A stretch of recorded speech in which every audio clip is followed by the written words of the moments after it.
our next activity is to add 2 or 3 dimensions or annotations to each sheet. And you get to kind of look this over. I'm going to show you how to do it. And I'm not too concerned about the design integrity of it or anything like that. I just want you to have a little bit of an introduction to this skill. So you can just follow the video if you want, or you can put your own on if you have more design knowledge than what we require right now. So let's take a look at it and see. Here we are. And sometimes dimensions and annotations go in the particular view, and occasionally they're going to go on the sheet itself. In this case, what I'm going to show you how to do is to put them all in the view that is required. Okay, so we're going to work in the individual views to put the information on. So here I am. I'll do the floor plan first, and you'll see that I've moved out of the Architecture tab into the Annotate tab, where all the annotations are. There's tons that you can do here. We're going to stick in this view with just something called an aligned dimension. And if you look, when I pick on something, it tells me what I got. So I got a detail line. I didn't get the wall itself. I move down a little bit. Some little dotted lines show up, and it tells me that I got the wall. There it is. I got the wall, and I'm just using my little modify picker tool. So I'll pick there and see how it locks it in a little bit. And then I'll come down to the other one, and there I go. I got the wall again. The little dotted lines show up.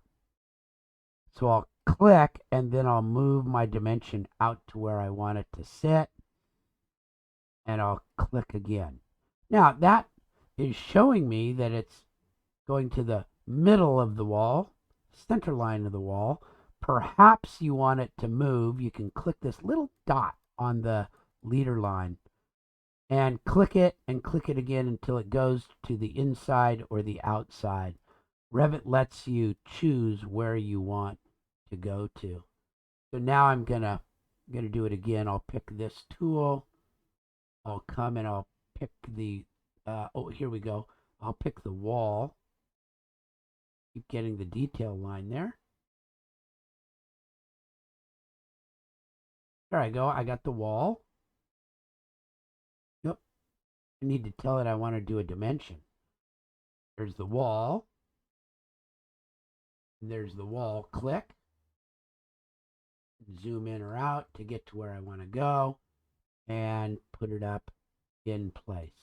And again, I'll click those little dots. So there's a couple of dimensions that I've put on. Let's see how that comes out on the sheet now. And there it is. That's really cool. I've got it on there. So I've got those on here. I've got my schedules. That's good. My next one would be a roof plan. Let's see what I can do. So I'll go to the roof plan. And here, maybe I'll want to put some text on it instead. So I can go to my text box. And I can do all sorts of things. I can do leaders and I can put text. Let me put something right here that says it's a ridge. So here I am. I've just got a regular text box, and I'll click and I'll write all in caps RIDE, click. So that tells me I've got a ridge there. Now that's pretty big writing. Whoops.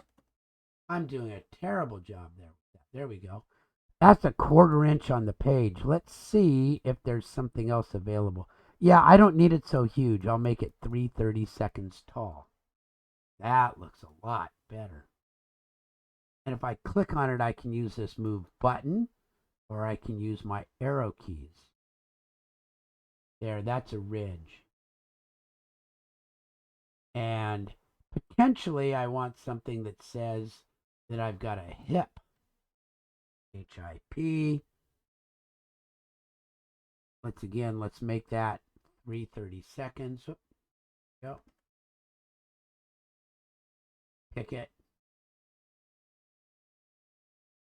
3/32. And look, now I can angle it go along the hip. And I'm using my arrow keys again. So now I've got a couple of things, and if I want to, I can put a dimension on here for my overhang. And remember, we can go to one part or the other. There's a 2-foot overhang.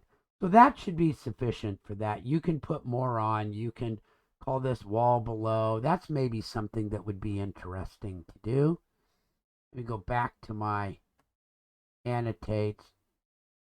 I can choose different types of leaders. Click. Find a spot. And I can say wall below, just so somebody knows what that one is that I'm working with.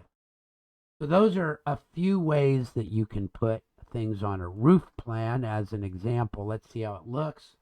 There it is, and it shows up on my drawing. Now let's think about the elevations. And I can pick a couple of these elevations. Which one do I want to work with? Let me use this south elevation because there's some room up here where I can do some things. And again, I'm not too concerned with what you work with, so I'm going to do my south. Now, see how this box is around it? That's kind of ugly. I don't really want the box. Down at the bottom, you can leave it on. I'm just giving you a lot of things that you can consider. Right next to the little pair of glasses, there's a little T-square with a light bulb, and you can hide what they call the crop region, and that goes away. And then very appropriately here, in these types of views, you talk about materials. So this would be asphalt, shingle. You might even put a color that you want, and a standard durability, 20-year. So something like that would let somebody know some performance specs about it. And maybe here you're going to put something about brick. And if you've done some things, you can talk about brick sizes, brick modules. You know, the more you know about brick, you can put on. But you could call this out as 50% new, 50% used red brick. And that's something that goes along if you've got some product knowledge or building knowledge.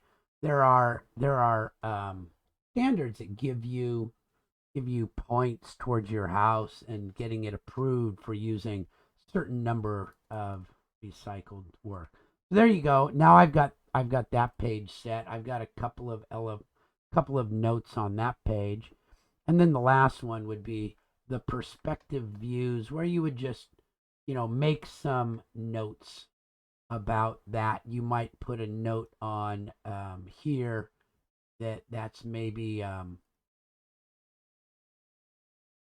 main entrance. Now see how that doesn't quite look right on there?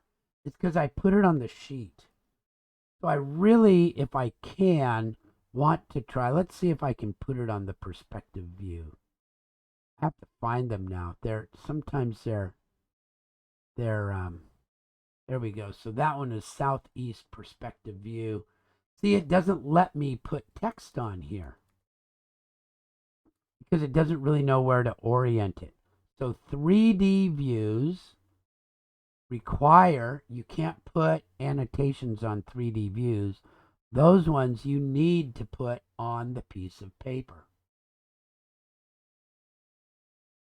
Or maybe that is main entrance. And I can click on it and I can make it more or less if I want it. And then this one is maybe fire exit.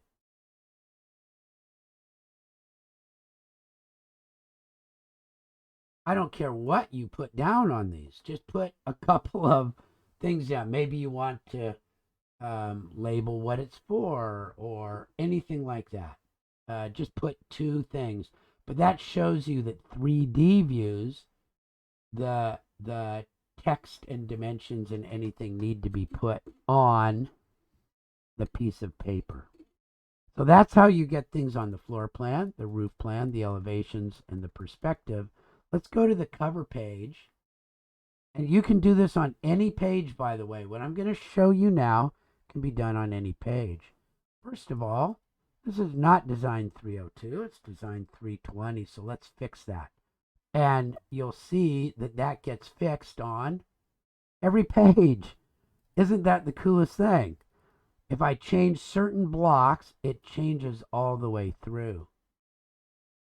Okay, now let's come over and check out who's the author of this page. I can change it in my properties, or I can change it on the page. And usually you just put your initials there, and you would put the date. And I'm doing this one on the 11th, so I'll put 2/11/22. So those are the 3 things I'd like you to change. Now, the author, the date gets done on all of them, but the author you need to change on each one because you might have a different author on each sheet. So that shows you a little bit about that. I'm not really going to be checking on this too much. I just want to give you kind of a preview of it.